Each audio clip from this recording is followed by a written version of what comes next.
Let's clear up some common misconceptions about empathy. In this video, we're going to talk about some of the things that people often get really confused about when it comes to empathy.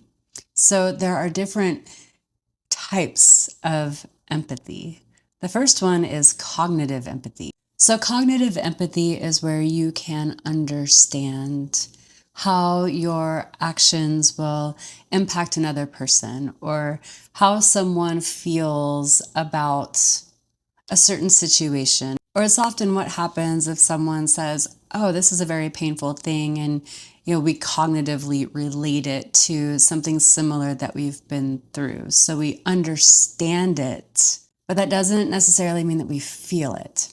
And people most often get confused about this one, especially when it comes to narcissistic relationships. We have all heard that narcissists are incapable of empathy. However, they're really good at cognitive empathy for the most part. And cognitive empathy can allow a person to engage in performative empathy. So let's break this down a little bit more.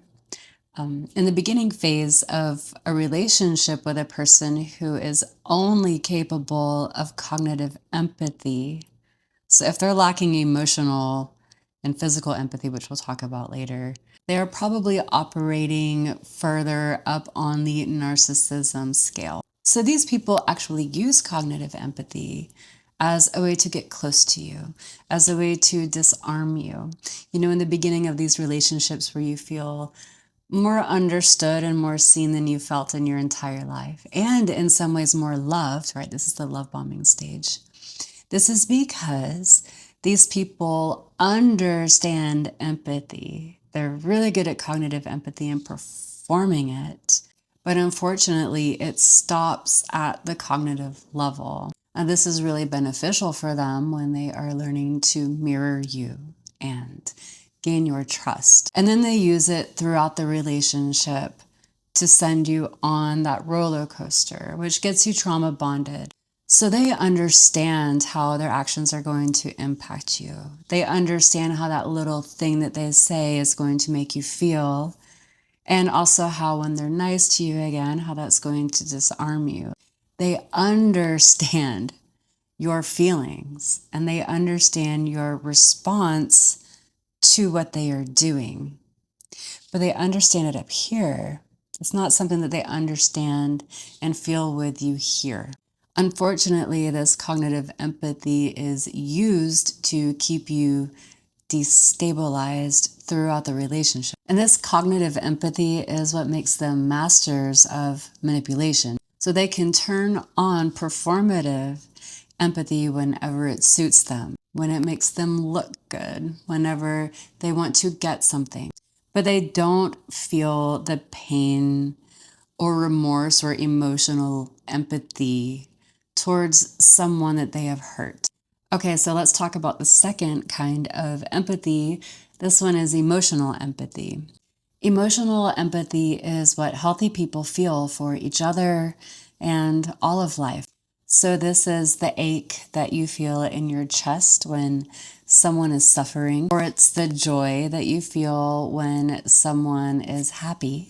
Emotional empathy is at the heart of genuine connection and compassion with others. And this is the kind of empathy that narcissistic or predatory people don't really have.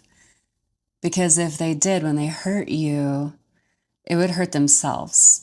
Most of us, if we cause pain or damage to somebody, it is literally viscerally painful. It's painful in our hearts. We can mentally ruminate over it.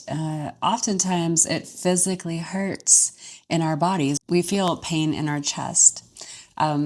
This emotional empathy is also connected to physical or visceral empathy. So physical empathy is, for example, when your friend is telling you a really gruesome story about an injury and you feel like you're going to cry and throw up at the same time. Or if you see somebody falling and hurting themselves, even if it's in a video, you feel pain in your legs or your limbs or your chest. Or we often feel pain in our bodies in the exact spot where a person was hurt. Physical and emotional empathy are tied together, and they are both automatic responses, whereas cognitive empathy goes through more of a process, and it's a mental one, which is disconnected from the body. Another common place of confusion around empathy has to do with autistic people. So a lot of people think that autistic people don't have empathy, but this isn't true. Usually what's going on is that autistic people have a harder time with cognitive empathy,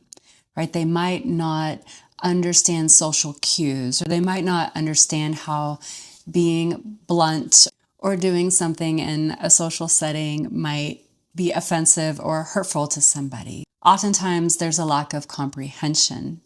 However, once you tell them that, hey, that thing that you said was actually really hurtful, usually what's going to happen is they're going to feel extremely remorseful and extremely emotionally and even physically empathic, to the point that might lead them to a meltdown. So yes, autistic people are generally very emotionally and physically empathic, but in a lot of cases tend to lack the cognitive empathy. I hope this clears some things up for you. It can be really confusing when you're learning these people are incapable of empathy and these people are incapable of empathy, but they behave in completely different ways.